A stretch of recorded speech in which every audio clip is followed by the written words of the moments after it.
What's up, everybody? So I think we got quite a bit to break down. We'll try to keep this as short and sweet as possible. Probably more a lot of what I'm going to be talking about in the future. Some near term, probably some, and mostly probably next year as we wind down the end of this year. I don't know how much excitement we see left. What I have been saying, if you're watching my previous videos, if you're on, this is Don Fron Trading. I have Don Fron Show where I go live. You've heard me say like I'm bullish this week, bearish next week, and things are going to start to blend time wise. So I get if it's going to be confusing. I would, and this is like the cheesy, like just make sure you hit the subscribe button. There's a lot of people when I see people leave comments, it's almost taken out of context. But then I forget I've said things over multiple videos. So I'm going to try not to do that because one, I'm still bullish this week. I think this is actually the bear trap, which we're going to find out. Bullish, sideways, kind of nothing week. I think next week we're in send it mode. But a couple things I'm going to start talking about in the future are I don't think we've seen capitulation yet. And I was thinking maybe we just have this grind down. You guys know we've all looked at this chart right here, and like, all right, bear market, maybe we just continue this grind down, lower lows, lower highs, with some pretty decent bear market rallies in there. But we know that the Feds, they're going to need to drop rates, not slow them down, drop them, not go from 75 to 50 to 25. We need to reverse course. Like, we are going to drop them, as in negative, as in working our way back down to zero, or we're in trouble. Now, I know they want to bring on a recession. Like, that's just what's going to stop the wage price spiral, I always get that one messed up. Just the feedback loop we get into where companies charge more, but then people ask for more, so now they're paying them more, they got to charge more. Right now you're hearing like they want people to be laid off. Like, that's kind of just where we're at. Like, we have to get to this recession. And at that point, I'm kind of curious, how do we turn this ship around? What's the outcome of this? And the ways I see us backing down is, the rates get back, inflation gets back down to 2%, which that's going to be a while. It takes a while. Well, again, we put this on. If there's just a crappy fitness analogy, like some people have it completely backwards. They'll eat like crap for years and expect that 90-day diet to take it off. Like, that's not happening. And the way we're going to raise rates, like, we're just going to erase everything we just did and the amount we just did. Like, no, that's not happening. At least not for some time. And I think that's like worst case scenario, because at that point this market's going to suck for probably at least till 2025. And then the other scenario, which you're going to have to put your tinfoil hat on, and I don't have a scenario, it's kind of what I'm looking out for, is what is the thing that breaks, that causes capitulation? What is that? So like crypto, you guys got like the FTX thing. What's the FTX in the stock world? And is that looming around the corner? Is it something with Russia? Is there something we haven't seen yet?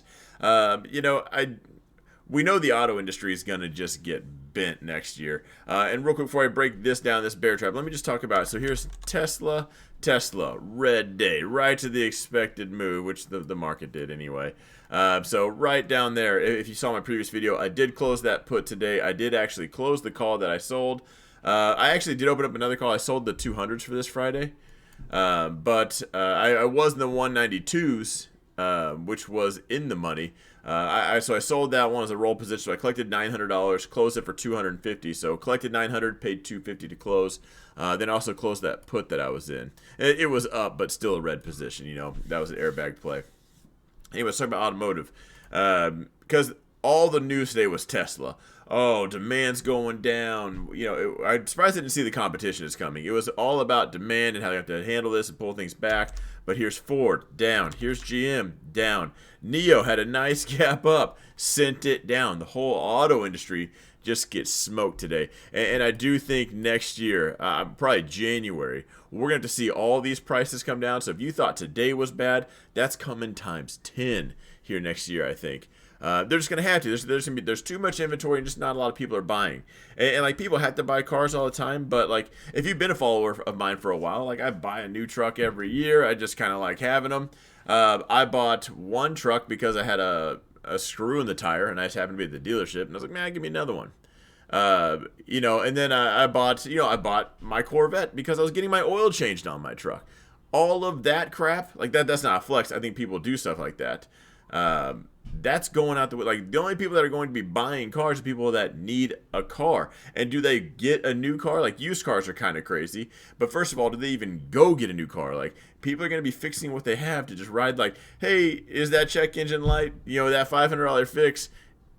Some people will go get a new car over that. Now they're probably just going to be paying that. And that's going to lead to a situation, I believe. I think that's what you've heard me say. I think the auto industry is getting wrecked next year. Which is why I'm actually selling some Tesla calls. I'm specifically letting some of them go. So I still want to make money. I'm just going to let them get called away because I think at that point that will be our dip buy. And I don't know if that's going to correlate with capitulation, but I'm kind of back on board that capitulation happens. I just don't see a market where we get out of this without seeing capitulation. And the part that worries me now is we haven't seen capitulation yet. That should typically be a good sign, because at that point now we're just thinking like, all right, this isn't that bad. We can ride this thing down. It's a nice slow grind, but it kind of like prepares you every time. Here's a bear market rally. Oh no, some red days. Like YouTubers are just talking about hype and like, oh, that was super red, like Max Payne. Like, well, it was actually Max Payne right inside here. These I could actually handle.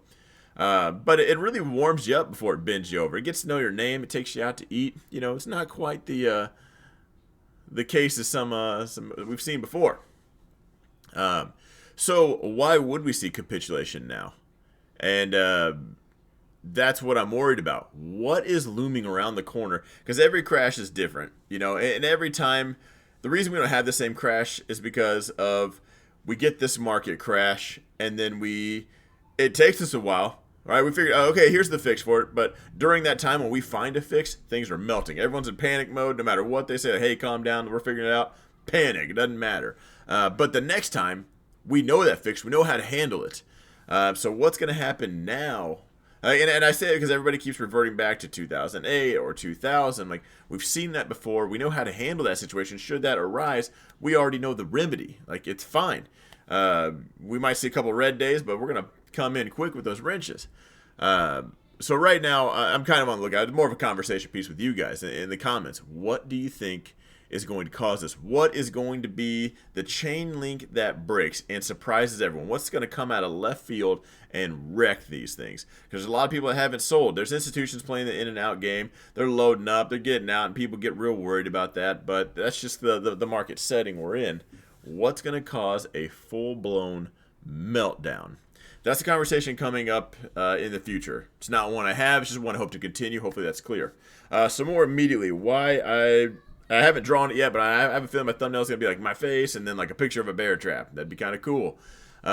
Because right now, I made a video talking about this trend line and why it's just going to be junk.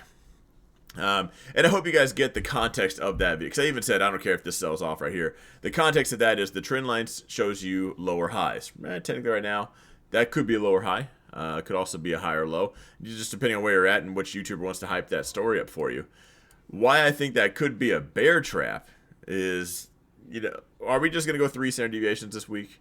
We could. It's not off the table at any point in time, right? But who's all excited right now? If you're bullish, you're thinking, oh man, that sucks. You're probably thinking like, that's got to be a dip buy. But if you're bearish, you're thinking, I knew I was right. The trend line for the win, because trend lines. And you're excited. And maybe you just added on. Maybe you doubled down. People love to buy when things are high. If you think that's not real, ask how many people bought GameStop at $300. How many people bought AMC at $40? That went from $2 to just 1,000%. You're like, oh yeah, this is a good buy. This is going higher.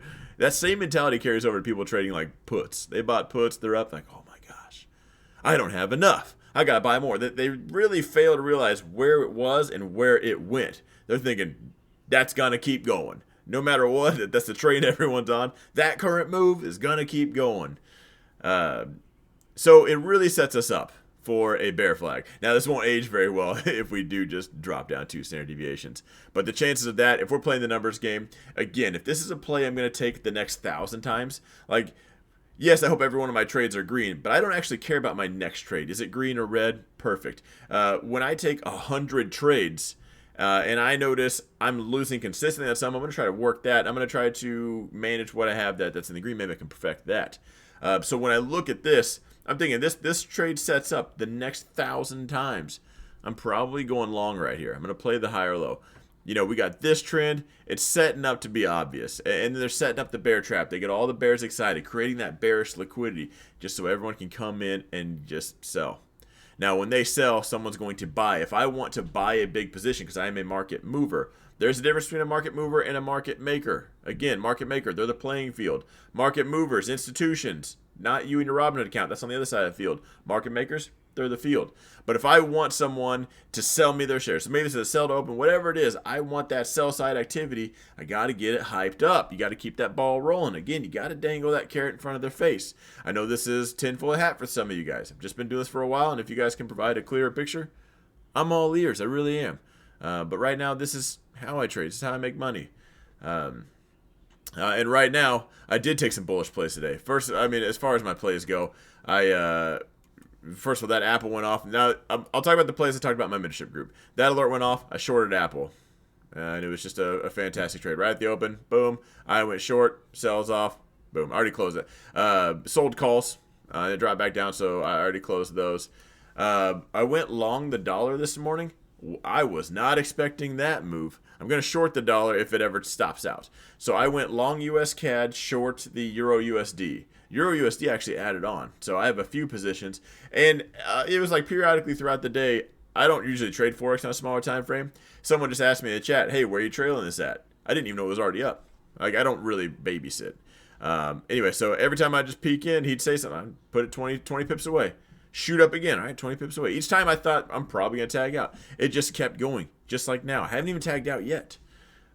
So that's been an awesome play. I'm up 200 pips just on US CAD. So rock and roll. All of that made everything a green day. Now let's talk about some of the losers. Right now,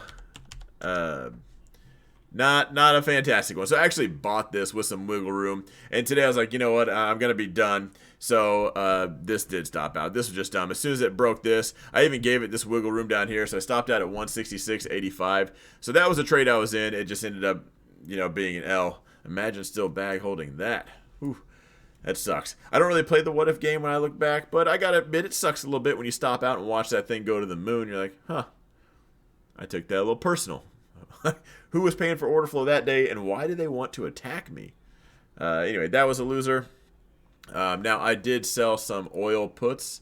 I sold some 76 puts. Not here. Up here. So I thought I thought the puts were juiced up, so I went ahead and sold them. And then it continued down. So that is a red position. I am still in. I have until this Friday. So I just need a bounce in there. If that does go green, I will not let that go red. What was another trade that I was in? Tesla shares are down because as Tesla sold off, as it sold off right to this expected move, I ended up closing that call that I had sold, which was a bearish play. So I closed that for 250, which right now it's sitting at like 160. So I could have made a little more money per contract if I wanted to pull teeth there, but I felt we were at a decent move. So once that closed out, the shares did drop a little bit further, kind of adding to the red on the day. I think that should be all of them. That's everything I've talked about with the mentorship group. So that being said, again, took a loss.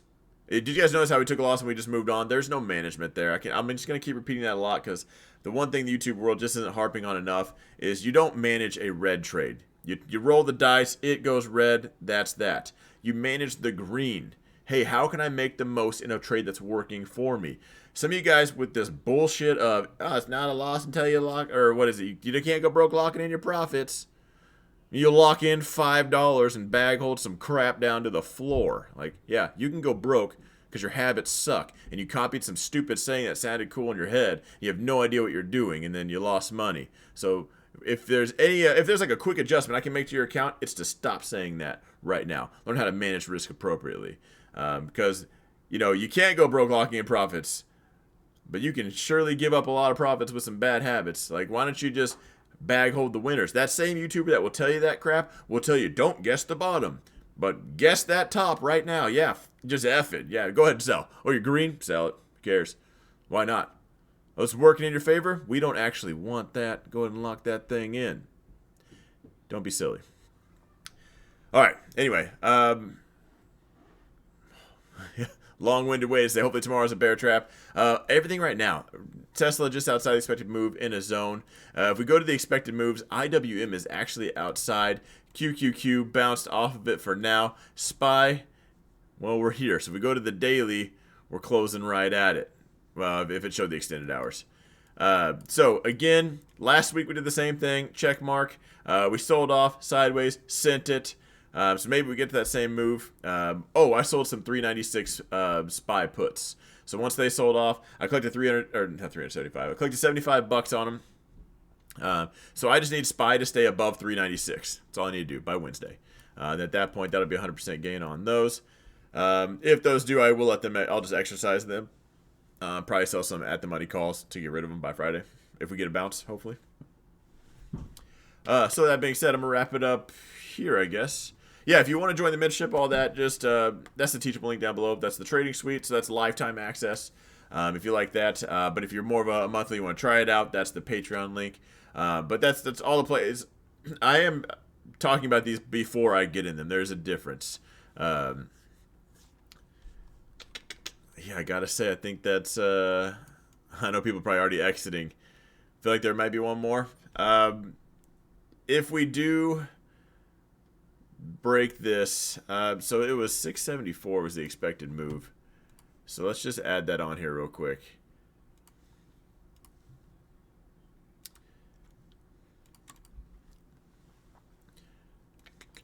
I'm still betting we end up right here. If we just rip this thing 3 standard deviations down, I'm not going to be bearish next week. I'm kind of expecting a piss poor, choppy, nothing week. So we get a green day in here. We don't have to do check mark and just send it. We could just be green up in here. We can just lollygag around. I think it's the first time I've ever said that word on YouTube. But I'm looking to grab some short positions. That's going to be the knife I catch next week. So yeah, I'll wrap it up here, ladies and gentlemen. Hopefully hit the subscribe button. And if you ever watch just one of my videos and maybe something lined up, something didn't, I got to encourage you to hit the subscribe button. Show up and pay attention. If you watch more than one of my videos and you have questions, or you have questions at all, ask me. But at least watch like the last few so you can kind of get a mindset. The reason these, I've never said this before or even pitched that, but if we look at this right here, what this shows off is conflicting time frames. Because someone's going to tell you a crash is coming. They're probably talking a couple months out. We're on this big time frame right here. These big, this leg down. If you're more on the tiny time frames, you're thinking this thing's trending up. So you can talk about being bullish short term, bearish bigger term. But when you talk about it from a YouTuber standpoint, you know, someone's going to watch one video and think, oh, he's bullish, or you know, oh, he's bearish, and then completely miss the context. And I worry about somebody getting half of it and just taking an L. I don't do this so you guys can lose. And I certainly don't do this for the YouTube income. So I need you guys to start being profitable. Let's change that statistic. I'll wrap it up here, guys. I'll see you in the next video.